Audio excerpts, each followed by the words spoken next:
Hello everyone, over a year ago on June 4th, 2020, I did a deck tech for my Edgar Markov Vampire deck, and with all the talks of Crimson Blood coming up, I'd figured I'd give you guys a more up-to-date deck list. So let's get right into it. I'm not going to go over the basics, and I'm going to put a deck list in the comments below, and in really no particular order I'm going to talk about it. There really isn't many basics. Got a lot of non-basics in the deck, mainly just because it's 3-color. But again, without further ado, let's talk about it. I'll tell you why each card's in it. Okay, Icon of Ancestry. 3-mana artifact, enters, say vampire. Vampires get +1/+1. Look at the pay 3, look at the top 3 of your deck, reveal a vampire, and then put the rest on the bottom. It's basically just some like end step kind of card draw in a way, just because of vampires. Either way, the whole point of this deck is to swing in with your vampires, and just a big Lord effect that can get you more of them is gonna be pretty good. Teferi's Protection, the whole chase card of the whole thing. It's just good. Again, you're playing tokens, someone nukes, you don't want to be around for it. Someone Cyclonic Rifts, like, you don't want to be there for it. Because that's kind of how it is. Again, you're playing, you know, Mardu tokens. Like, it's not the most, like, strong, you know, board state. Like, it's easy to rebuild, but it's really fragile. Disrupt Decorum, go to all creatures you don't control. It's just kind of like a meme I leave in this deck. Dinner and Politics, don't mix. Love the flavor text. But the idea behind this card staying in the deck is mainly you want your opponents to tap out and attack each other, right? So then, like, while they're tapped out because they had to attack, you can now sneak in with your guys. Yahenni Undying Partisan, 3-mana 2/2 with haste, an Aetherborn Vampire. When a creature in opponent control dies, put a 1/1 counter on Yahenni, sack another creature, she gains indestructible. So again, all these creatures, or at least most of them that are kind of like odd, are in the deck with the ideas. When it comes in, it's gonna straight up just make another vampire. So at base value, she comes in and she's a 2/2, and she's just like an instant speed sack outlet to deal with like exile effects. And after a nuke, she can be pretty buff. Plus, it kind of de-incentivizes your opponents from playing aristocrats. Black Market, it's Mardu. Mardu has a lot of aristocrat nonsense, and even if you're not doing aristocrat nonsense, you're swinging in every turn, and your opponents are going to get some favorable blocks sometimes. So, whenever a creature dies, put a charge counter on it. At the beginning of your pre-combat main phase, add that many black to your mana pool where, you know, excess of charge counters on it. It's a good way to get a lot of mana, you know. Your opponents kind of de-incentivizes them to block, I guess, or at least kill your creatures. And even after a nuke, like oh well, like, I guess I'll just get a ton of black to rebuild with. Stormkirk Captain, he's really good. 3-mana 2/2, first strike. Other vampires you control get +1/+1 first strike. So for 3 mana, you get a 2/2 with first strike that comes in and makes another 2/2 with first strike. So he's a really good lord, and, you know, 4 power across 2 bodies on, you know, cast is very strong. Wrath of God, destroy all creatures. You know, there really is no way around it. Like, your creatures are going to die a lot. You know, they're easy to get back, you know, because you're playing black. You can bring it back from the grave. But again, sometimes your opponents just have too big of a board state, and you got to sacrifice yours to bring it down. Graven Karens, I left all the non-basics in here, mainly because I wanted to talk about why I run them each. 1, Graven Karens is just good on flavor, and 2, like, it's just a good filter land. The amount of times, especially in 3-color, I've been like, shit, I don't have any black. And this deck is black heavy, I'll say that. This card comes in clutch. Swords to Plowshares, I don't like a creature, I get it out of here. If you're running white, you should probably just leave it in here unless, like, you're like 5-color or whatever. It's just a really good removal. Bolas' Citadel. I always tell my buddies, just like they did like a signature spellbook Jace, a signature spellbook Chandra, and Gideon, if they were going to make a signature spellbook me, Bolas' Citadel would be in it. I pretty much toss that shit in all of my black decks because it comes in and it basically says the game's over. This deck, it's heavy aggro. There's not that many creatures, right? Or sorry, not that many land, a bunch of creatures, and just being able to be like, oh, I'm going to rip them off, I'm going to rip them off, they're vampires, a lot of them have lifelink, I'm going to keep going and going and going. It's really good. Plus, just as a funny little meme win con, oh yeah, I'll just sack 10 non-lands and, like, kill someone, drain each opponent for 10. It's not, like, a good win con, but, like, this kind of effect is so strong. Sanctum Seeker. Whenever a vampire you control attacks, each opponent loses 1 life and you gain 1 life. Really good way. It basically says all your tokens, your 1/1 tokens, are going to deal double damage, gain you life, and plus it is each opponent. So you can swing out at like one dude, and it's still going to hit like all of your other opponents. Like, it's exactly what you want to do in aggro, is hit all of your opponents at the same time. Veto. Whenever you gain life, target opponent loses that much life. And then you can say, creatures you control have lifelink. So I'm going to say it. I don't have Exquisite Blood. I don't. And the reason is, it's not because it's bad or anything. I actually think it's really good. It's just straight up, I don't own one. And like, I haven't found one to trade. And I just don't want to spend like $30 on some cardboard, you know, like when it's not really crucial to the deck. But again, Veto's good. Even with like the small amount of life gain effects, like he's going to double them up. And plus just like giving your team lifelink and then swinging in, it's going to deal double damage essentially. Vampire Nocturnus. He's always a very sketchy card. So he's going to say 4 mana, 3/3, play with the top card of your library revealed, which is never really great. And as long as the top card is black, my other vampires get +2, +1, and have flying. So his best case scenario is my entire board is at least, what, I don't know, a 3/2 with evasion. And his worst case scenario is he's just like a 3/3 for 4 mana that my opponent's at the top. Again, this deck's really black heavy. Every time I go through the deck and try and think of changes, I always debate him to see if he's still relevant, and he usually makes it. I'm not gonna lie, sometimes it's a close call, but he's struggling. Thought Vessel, just a good mana rock. Plus you have no max hand size. No really rhyme or reason to it. More or less I just had one back in whenever this deck came out. What is that, 2017? I just had an extra one. No max hand size because you can do some silly things with Skull Clamp, which we'll see later. And, you know, just like other miscellaneous card draw. Crackling Doom, just good removal. 3 mana, each opponent takes 2. Each opponent gets rid of the biggest creature. That's kind of like what you want. You know, it hits, like, again, your aggro. You hit every opponent, and they lose their strongest thing. So no more Galtas. Falkenrath Noble. Again, this is another one that's not really an aggro piece. I feel like this deck has some aristocratic elements, but it's primarily designed to be aggro. So this is more or less just to, like, de-incentivize my opponents from, like, killing my shit or losing or stuff, because it's whenever he or another creature dies, target player loses one. So he has these good drains. It stops, like, grave reanimation loops, if anyone's really doing that. It's just like, hey, you don't want to block, you don't want to play aristocrat yourself. You know, it's just, like, a good way. So when you're swinging out pretty much every turn, you want to have the life to be able to take a beating when you need it. Opal Palace. Again, not really rhyme or reason. It just kind of came with the precon. And then plus just making Eddy come in with, like, an additional 1/1 counter or even a few more. It's not really bad. Worst case scenario, pay that 1, you don't cast Eddy, it's mana filtering. Temple of Malice, I run all the temples. You know, they're not the fastest for aggro, but I think that early game and late game, they're not that bad. It's like a good budget. It's just like, you just get card advantage at worst case, you know? Like, hey, I need a nuke, or hey, like, I need card draw. Like, it's just good. Plus, it's like a duel. Olivia Mobilized for War. A flying 3/3 for 3. Pretty good. And then when you always factor in, it's going to bring in another 1/1 body. So whenever another creature enters the battlefield under your control, you may discard a card. If you do, put a 1/1 counter on that creature, and it gains haste. The vampire part doesn't really matter. It's just a haste enabler. That's really it. There's really, like, no rhyme or reason. Like, it's just like a haste enabler. There's not really a lot of madness in the deck. It doesn't really get used for that, but it's kind of like, hey, like, my opponent's tapped out, like, I have creatures, like, they're not going to suspect, like, a big hasty vampire, like when I can just cheese one out just by discarding, like, a land.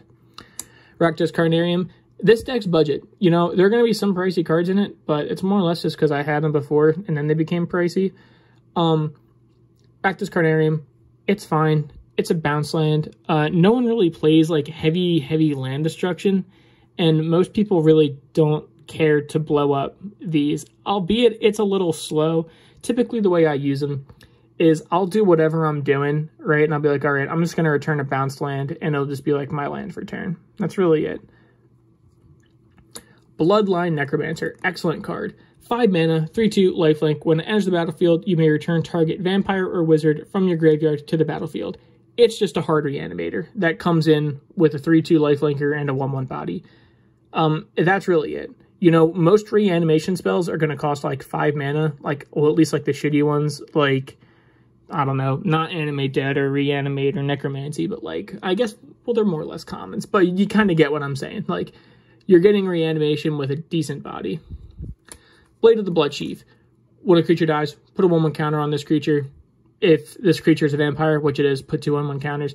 Again, kind of the same deal as Falkenrath Aristocrat or Falkenrath Noble. It's just like de-incentivizes people from losing their creatures. It makes them kind of rethink blocking my creatures, because it's like, hey, I can block his 1/1, but then his other creatures is going to be like a 3/3, like worst case scenario. Again, there's like, it's tough to look at this kind of in a vacuum because of how crazy and chaotic and different EDH games are, but whatever. Patron of the Vein I really like. 6 mana, 4/4 flyer. That's like not a great rate, but it's still fine. When he enters the battlefield, destroy target creature an opponent controls. Whenever a creature an opponent controls dies, exile it and put a 1/1 counter on each vampire you control.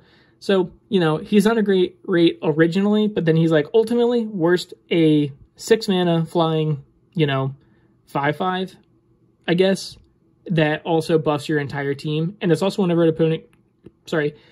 a creature an opponent controlled dies, it's just exiled. Like, that's just good grave hate, anti-reanimation for opponents and whatever.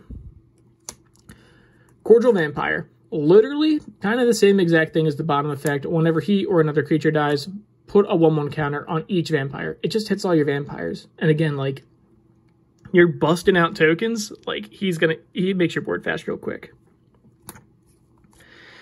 Old Ixalan. Forerunner of the Legion. 3 mana, 2/2. Basically, when he enters, search your deck for a vampire card, put it on the top of your deck. And then whenever another vampire enters the battlefield under your control, target creature gets +1/+1. His bottom effect isn't really relevant. Like, it can be kind of cool, like if you have like a lifelink creature or like a flying creature and you want to sneak in some damage or gain life, like that's fine. But ultimately, he's just a creature tutor to the top of the deck. He's a 3 mana 2/2 that comes with a 1/1 that also tutors. Blood Tribute. It's not great. It's not bad. I kind of like it because it's like a little kill with veto in a way. So 6 mana, kick it, tap an untapped vampire. You're always going to have one of them. Target opponent loses half their life rounded down, and since it's kicked, you gain life equal to it. So if you have veto on the field, it's just like someone's instantly dead, which is kind of funny. Even without veto, you just gain a bunch of life. Like, you start at 40, you kick it, you know, you gain 20, someone loses 20. Again, just another Scryland. Good, cheap, budget duel. Indulgent Aristocrat. Kind of a worse version of Cordial Vampire, in my opinion. He's a 1 mana 1/1 with lifelink, right? And then he can sacrifice a creature and put a 1/1 counter on each vamp you control. He comes in with a 1/1 anyways, so worst case scenario, you just sack that 1/1 he comes with and your team is now, like, at very worst, turn 1, swamp, play him. Turn 2, another land, sacrifice the vampire you get, you have a 2/2 lifelinker. Like, it's not great, but, I mean, that's his worst case, and that's not even that bad. Drana Calistria Bloodchief. I never straight up pronounced that. Calistria sounds like cholesterol. I've never pronounced it, never had a reason. It's just like, Drana Bloodchief, everyone knows. 5 mana, 4/4 flyer, good rate. And then you can pay black X, target creature gets -0/-X, which is really the reason why it's in the deck, is because it is an instant speed kill spell, you know? And I know it's a stretch, but it can kill Eldrazi because they get -0/-X. And it's repeatable, it doesn't tap, you can just sink mana into it. Bojuka Bog, you exile a grave, you know. This is kind of like Bojuka Bog, basically, a staple in any black deck. You just exile a grave, no big deal. Big vampire girl herself, Olivia Vulderin, 4 mana, 3/3. I like her flavor a lot. So, pay 2 mana, she deals 1 damage to another target creature. That creature is just a vampire, and you put a 1/1 counter on her. It's a good end step sync just to be like, hey, like, I'm going to pay 2 mana, like, I'm going to deal 1 damage to, like, your 3/3, and, like, I'm going to put a 1/1 counter on this. It doesn't matter if it dies or not. And then 3 mana, just gain control of target vampire for as long as you control Olivia. I like the effect because you just bite a creature, it's now a vampire, and then you kind of charm it. She's good. She doesn't really get as much use as you think. I think she's a really cool card, and I think she's designed really cool. But ultimately, like, you don't want to pay 7 to steal a creature. Like, that's kind of ridiculous. It's more or less like you just do it on the end step if it's like, if you have the mana. And she's also a decent body. Sorin, Vengeful Bloodlord. Your creatures just get lifelink when it's your turn. You can deal 1 damage. That's not really relevant, but he's just like a small little reanimator. And since you're attacking almost every turn, like just your guys having lifelink is going to be good anyways. Orzhov Signet, it's just a good little rock, good filtering. A Viscera Seer. So Viscera Seer is just like 1 mana, 1/1, sack a creature, scry 1. It's good. Again, someone nukes, you sack your board so nothing's like exiled. You also just like, she comes in with another vamp, so you can just sacrifice that vamp and then just like scry 1 if you really need the card advantage. Viscera Seer is just like always good. Sangromancer, 4 mana 3/3. Whenever a creature and opponent dies, gain 3. Whenever an opponent discards a card, gain 3. She's not really meant to be anything crazy. It's more or less just like, oh, the field got nuked, I'm going to gain a bunch of life. Or it's, oh, someone's wheeling, I'm going to gain a bunch of life. And even just like, oh, like I'm going to chump block or like whatever, right? It's like, you're just going to gain some life. Grasp of Fate, it's like O-Ring except for all of your opponents. That's really it. O-Ring's pretty good. Grasp of Fate just like hits your opponent's biggest thing. That's really it. And then it's kind of funny because that's where you get the cool politics of Commander. Because it's like, yeah, they took my shit, right? But I would be okay with losing my best thing if it meant that my opponents each lose their best thing. So it's like, would I really want to get rid of it? You know, sometimes yes, sometimes no. Athreos, it's kind of just like incentive to say, yeah, no, you can just have that creature back in your hand, you know, and I'll recast it, get another vampire to go with it, and then do it all over again. And worst case scenario, I was like, hey, my non-token died. Like, you wanna lose 3? And they'll be like, sure. And then like my creature dies anyway. That's just how the game works. So it's just a little like incidental damage, and also I'm like sometimes the devotion gets that high. Again, it's a lot of tokens in this deck, but he's just a good blocker. I love New Blood. I'm losing my breath. So like Blood Tribute, right?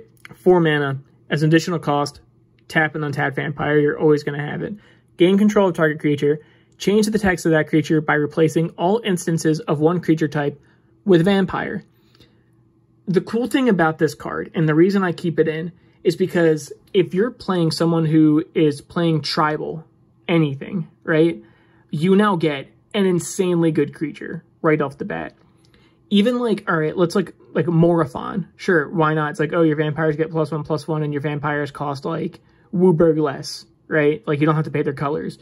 Or like the best I've ever gotten with New Blood is a Kumena, where it's like, oh, Kumena's unblockable, or tap 3 vampires, draw a card, or tap 5 vampires, put a counter on all your vampires. Even if you're not doing any kind of tribal, it's just like you just steal a creature. You know, you steal the best creature in play.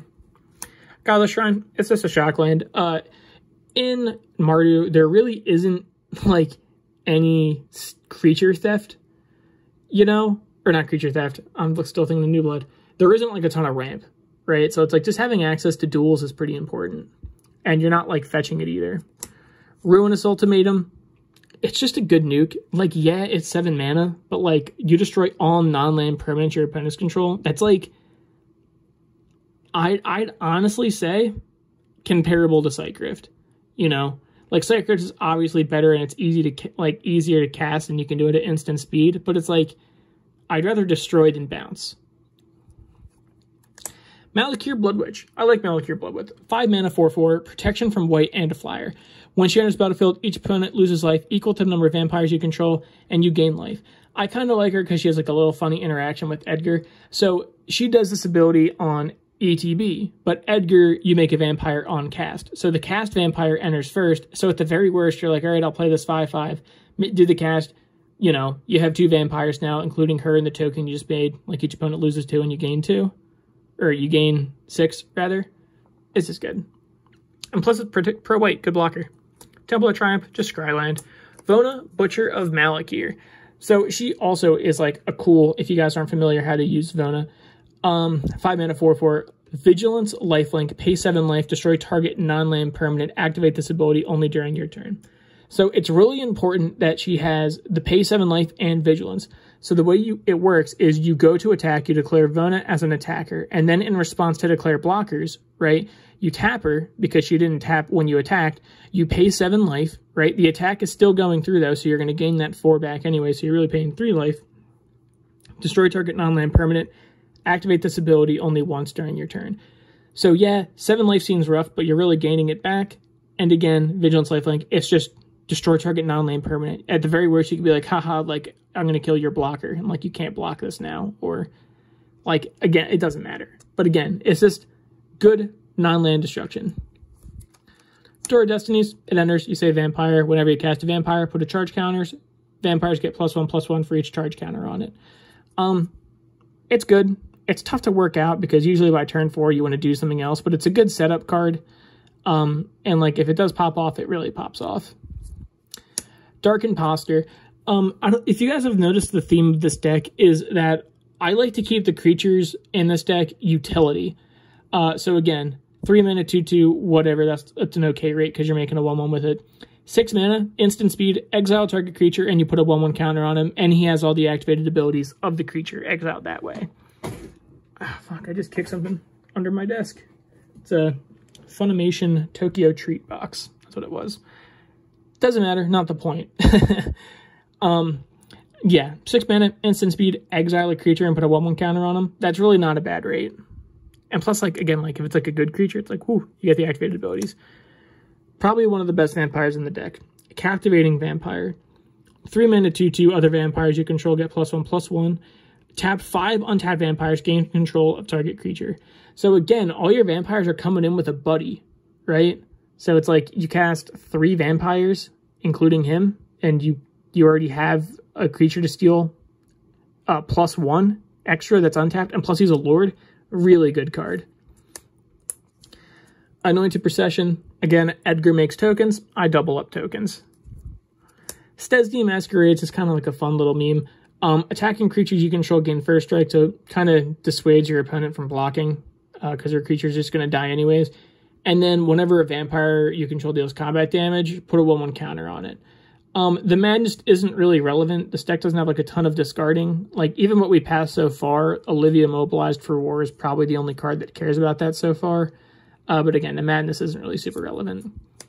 Rogue's Passage, mainly just to make a creature unblockable. It's not great in the deck. It's not bad in the deck, in my opinion. I just think it's like, it's just good to be able to have like an unblockable creature, especially if you have like a beefy creature, like, oh, your Henny's really big, or Blade of the Bloodchief popped off, or whatever. Just another bounce land.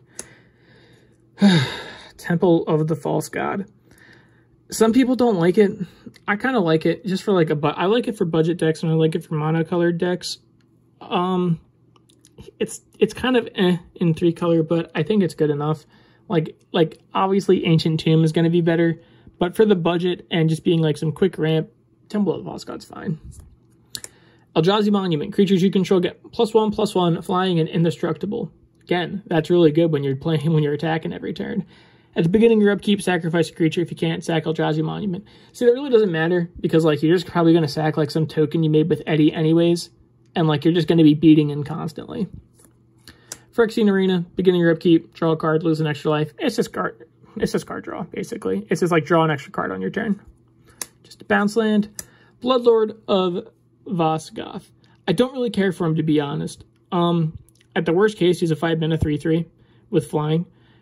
But he has Bloodthirst, which is like if an opponent's dealt damage, this creature enters the battlefield with 3 1/1 counters.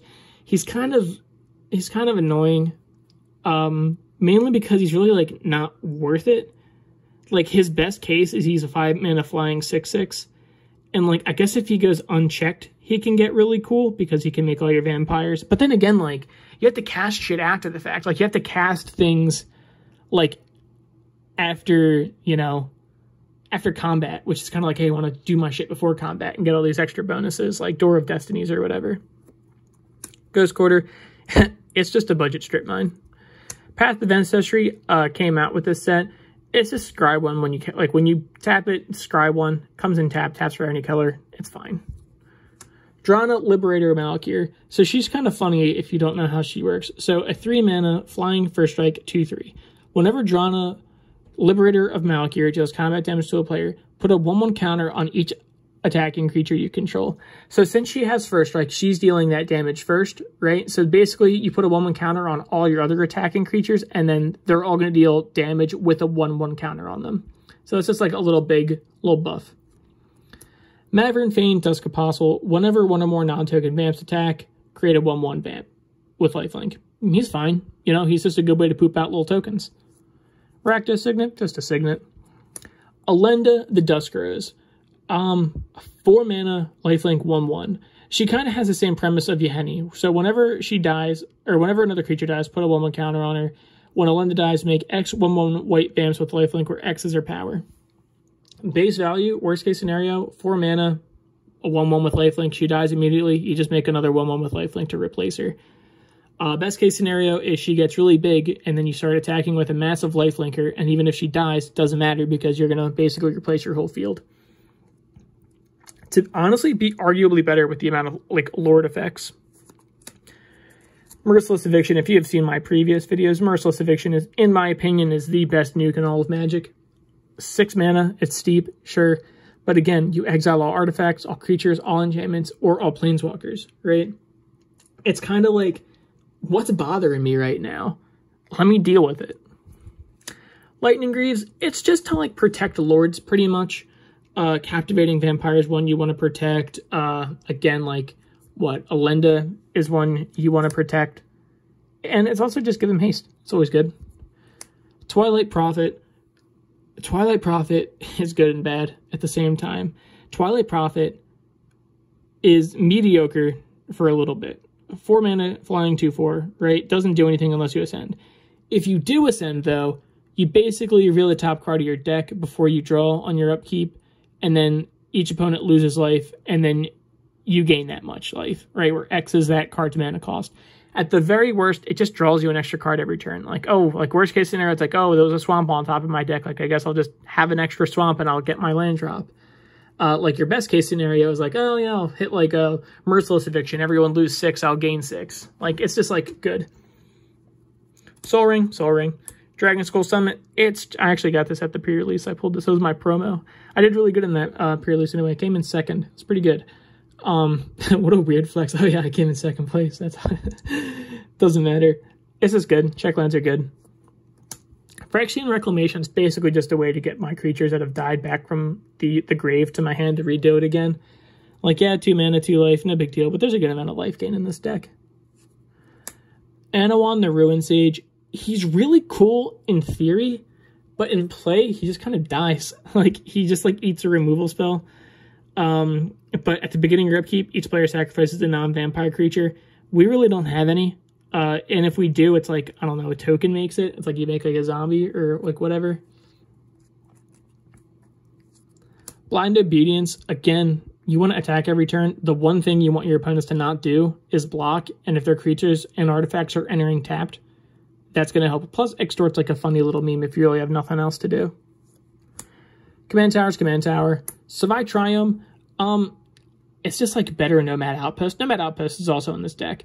But again, it's this deck aside, it's a fetchable like 3-color land, and if like you get it late game, you're like, ah shit, cycle it away, draw another card. Good for the destroy target non-artifact creature. It just kind of came with the precon, and I think it's just good removal. Like how many artifact creatures are you really playing against when you're playing in Commander? Usually not that much, and even if they are, like they're usually not that tough to deal with. Vulcanwrath Aristocrat. I kind of want to change her out for that Kaldheim Dragon, because he's a vampire too. And they basically do the same thing, but I think he does it a little bit better. Vulcanwrath Aristocrat, 4 mana, 4/1 flying. Hey, sacrifice a creature, it gets indestructible. If it was a human, which it never will be, put a 1/1 counter on this. So it's just like a really good blocker. It's like a really good way to de-incentivize people from blocking. And plus, like, if you want to attack, it's a 4/1 with haste. And if like, you need to give it indestructible, it comes with a vampire, you can sack right away. Kalidas, Trader of Get. 4 mana, 3/4 lifelink, great rate. If a non-token creature an opponent control dies, exile it, which is already rough, and then you make a 2/2 black zombie.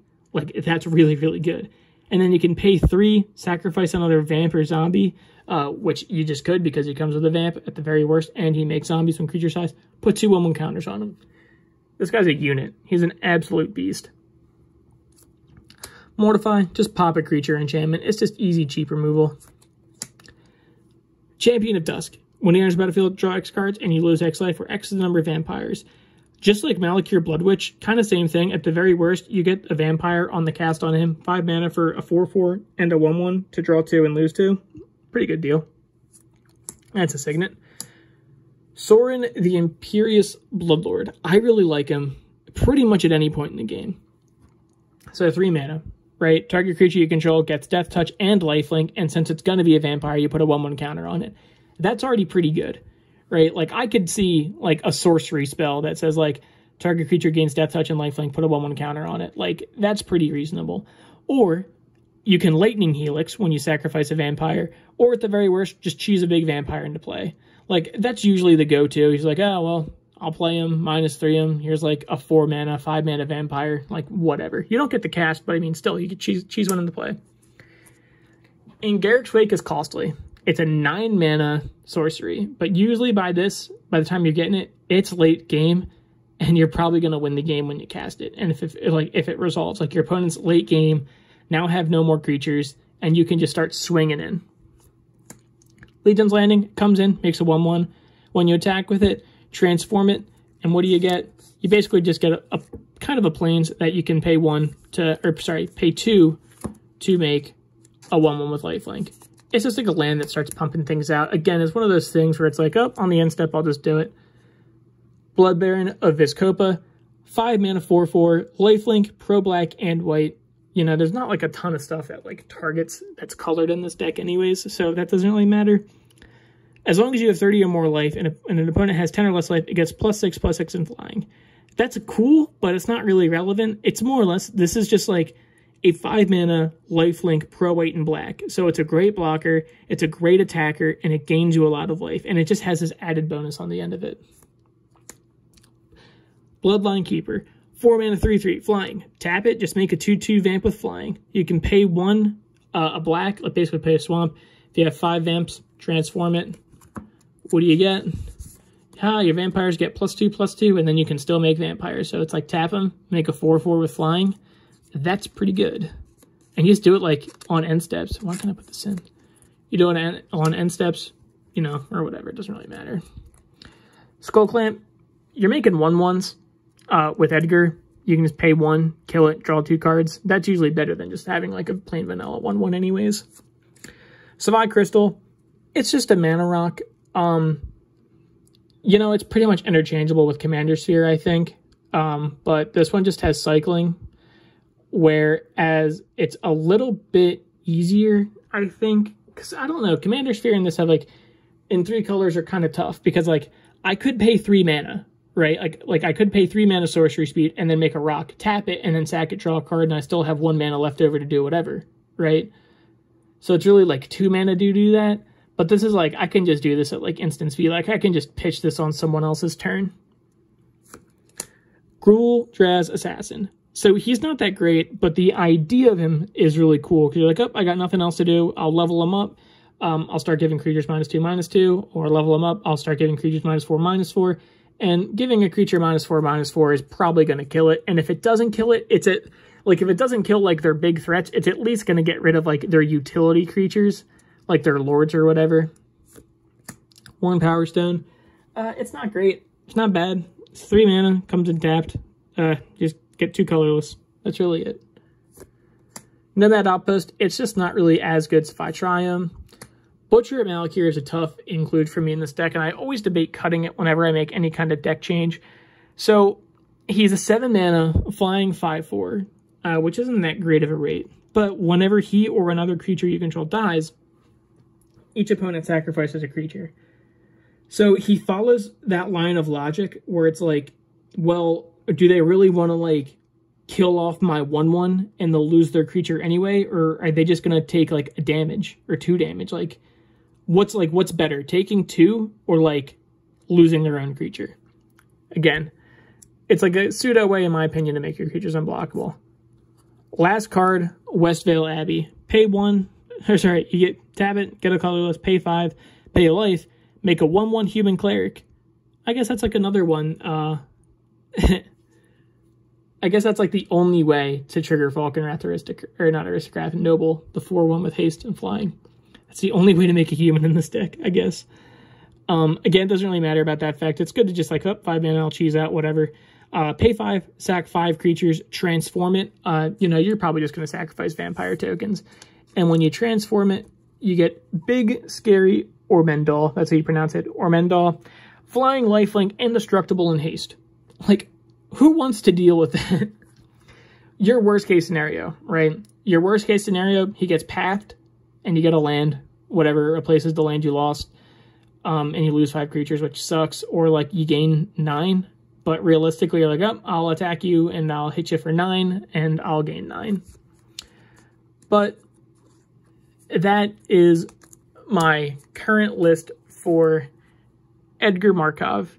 And again, thank you guys for watching.